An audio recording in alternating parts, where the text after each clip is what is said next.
Welcome to my channel. বন্ধুরা, বাড়িতে বাচ্চারা একদম সবজি খেতে চায় না, আর শীতকালে সবজি খাবে না তাই হয়। সেটা যদি মুখরোচক করে দেওয়া যায় তাহলে তো কথা নেই। আজ আমি এক বাটি চিড়ে দিয়ে চিড়ের কাটলেট বানাবো। প্রথমে 2-3টে আলু সিদ্ধ করে খোসা ছাড়িয়ে নিয়ে ভালো করে মেখে নিলাম। ওর মধ্যে কিছুটা বাদাম কড়া গরম করে কম আঁচে তেল দিয়ে নিয়ে শুকনো খোলায় আমি ভেজে নিয়েছি। নিয়ে খোলাগুলো ছাড়িয়ে নিয়ে একটু হাতের সাহায্যে ভেঙে দিলাম। গাজর কুড়ে নিয়েছি পেঁয়াজ করে, সেই দিয়ে 2টো গাজর আমি কুড়ে নিয়েছি।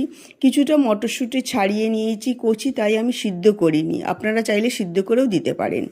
মটরশুঁটিগুলো আলু সেদ্ধ মেখে রেখেছিলাম, ওরই মধ্যে বাদাম গাজর মটরশুঁটি লঙ্কা কুচি আদা কুচি ধনেপাতা কুচি ভাজা মশলা জিরে গুঁড়ো করে রেখেছিলাম। ভাজা মশলা জিরে শুকনো লঙ্কা তেজপাতা মৌরি একসাথে সব ভেজে গুঁড়ো করে রেখেছিলাম, সেটার থেকে 2 চামচে দিয়েছি।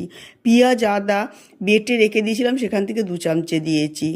দিয়ে পরিমাণ মতো নুন দিয়েছি, চাট মশলাও 2 চামচে দিয়েছি, ঘি 1 চামচে দিয়ে ভালো করে চিড়েটা ধুয়ে রেখে দিয়েছিলাম সেখান থেকে ভালো করে জলটা নিংড়ে দিয়ে দিলাম।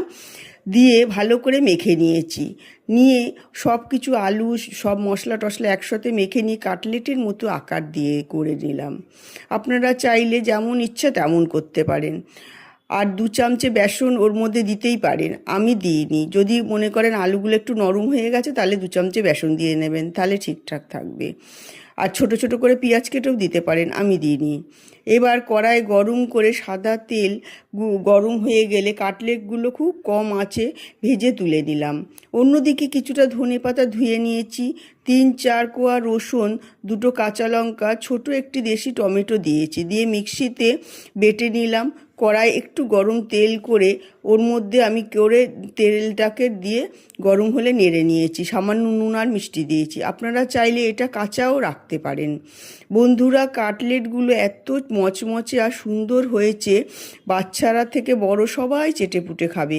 কাটলেটের সাথে ধনেপাতার চাটনি সন্ধেবেলা একদম জমে গেছে। বন্ধুরা, একবার বানিয়ে খেয়ে দেখবেন, ভালো লাগলে লাইক আর সাবস্ক্রাইব করতে ভুলবেন না।